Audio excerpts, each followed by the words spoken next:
ଆଜି ବାବାଙ୍କର ଖାଇବା ସମୟରେ ବାହାରି ପଡ଼ିଥିଲା ହେକୁଡ଼ି। ଆଲୋ ମା ଭିଡ଼ିଓ ପଛରେ ଗୋଟେ ପାଣି ଟିକେ ଦେବେ। ରୁହ ମ ତମେ ପାଣିରେ ଜମା ଏରା ହାକୁଡ଼ି ଭଲ ହବନି। ମୋ ପାଇଁ ଗୋଟେ ନୂଆ ଆଇଡ଼ିଆ ଅଛି। ଆରେ ନାକ କଣ ଧରିଛୁ ମୋର? ହାକୁଟା ଅଛି ମୋ ନାକ ଧରିଛୁ ମୋର। ରୁହ ମ ମୁଁ ଗୋଟେ ମୁଭିରେ ଦେଖିଥିଲି ଏମିତି ନାକ ଧରିଦେଲେ ହାକୁଡ଼ି ବନ୍ଦ ହେଇଯିବ। ଦେଖିଲ ତମର ବନ୍ଦ ହେଇଗଲା ନା ନାଇଁ? ଆରେ ଭଲ ହେଇଗଲା ତ, ଯାହା ହବ।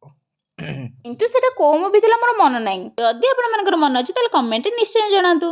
ପରେ ଆଜି ଏତେ ଯାକ ପତ୍ର ଗଦା ହେଇକି ଲଗା ଯାଇଥିଲା ନିଆଁ। ସେଇ ନିଆଁର ଧାଂସରେ ଘର ପୁରା ହେଇଯାଇଥିଲା ଧୂଆଁ ଧୂଆଁ। ଘରେ ଯେତେ ସବୁ ମଶା ଅଛନ୍ତି ଆଜି ସମସ୍ତଙ୍କର ପୋଷ୍ଟମର୍ଟମ ହବ। ଓ ଆସିଲେ ପୋଷ୍ଟମର୍ଟମ କରିବା, ଚାଲ ଟିକେ ମାର୍କେଟ ଯିବା, ଘରର ଦରକାରୀ ଜିନିଷ ସବୁ ନେଇକି ଆସିବା। ତାପରେ ଆମେ ମିଶି ଯାଇଥିଲୁ ରିଲାଏନ୍ସକୁ, ଆଉ କିଛି ଦରକାରୀ ଜିନିଷ ସବୁ ଘରକୁ ଆଣି ଦେଇଥିଲୁ। ଦରକାରୀ ଆଉ ଅଦରକାରୀ ଭିତରେ ଫରକ ଜାଣୁଛୁ ତ? ହଁ ମୁଁ ସବୁ ଜାଣିଛି। ନିଜ କଥା ବୁଝି ସାରିଲା ପରେ ଚାଲୁ ଆମେ ଟିକେ ଆମର ସ୍କୁଟି କଥା ବୁଝିବା ପାଇଁ।